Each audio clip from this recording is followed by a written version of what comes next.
we're focusing on your driver, and your answers indicate you have what we would call a classic hook, which is a shot that starts straight or to the right of target and then curves excessively to the left through the air. You've also told us that your preference would be to learn how to hit the ball straight, so start it on target and have a very neutral ball flight. The hook is caused by an in to out swing path, where the club head is moving to the right of target through impact. And also it's a closed face. So the club face is pointing left of the direction of the swing. This causes the ball to curve to the left.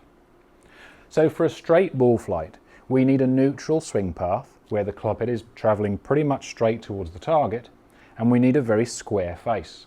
So when the club face points in the same direction as the club head is travelling, the ball will fly straight. So first the swing path. I've got a stick here on the ground to help us out as an alignment aid, and it's parallel to the target line.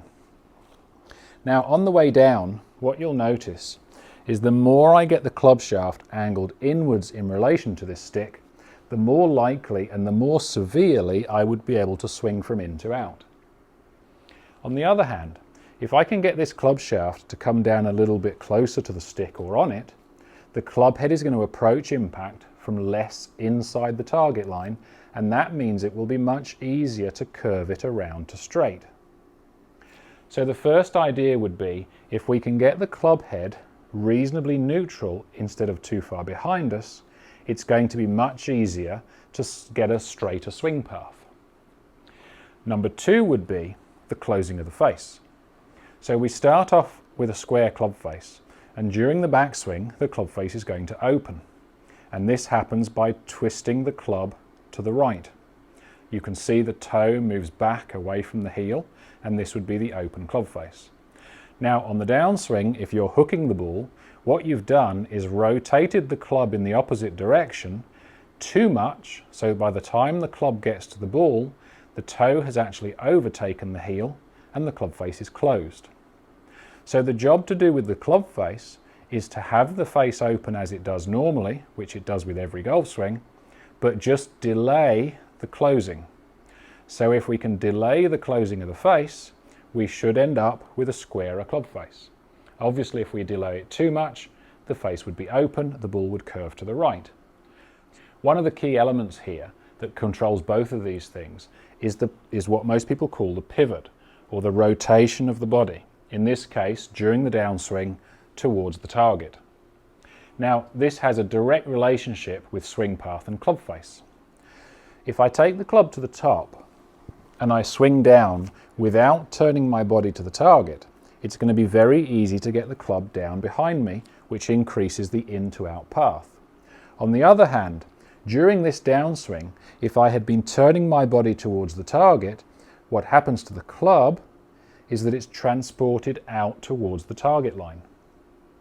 So during the downswing, if I can turn the body towards the target a little bit faster than before, I will get a club that was very much behind me on an in to out path to get to a much more neutral place. Secondly is the club face, and it's the same thing.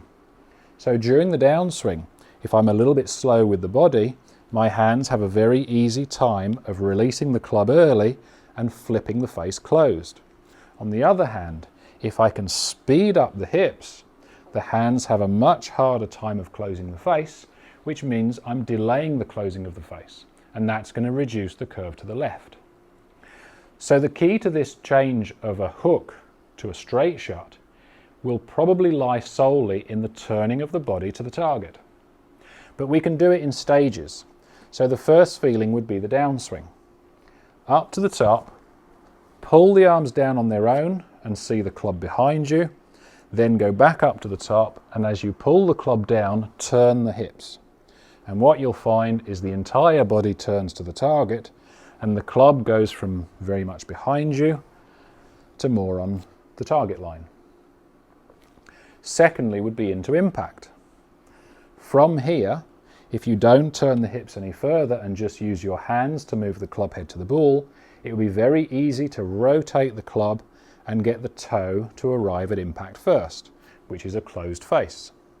On the other hand, as you're sending the club down to the ball, if you can turn your hips to the target at the same time, you'll find that it's very easy to delay the closing of the face, where you can come in square or even open.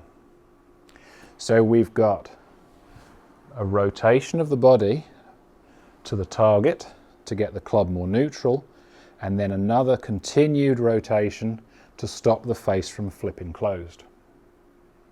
Now, ideally this would be done on a driving range where you have a number of balls and you can experiment with it, because you're going to have to find the feelings and how much you need.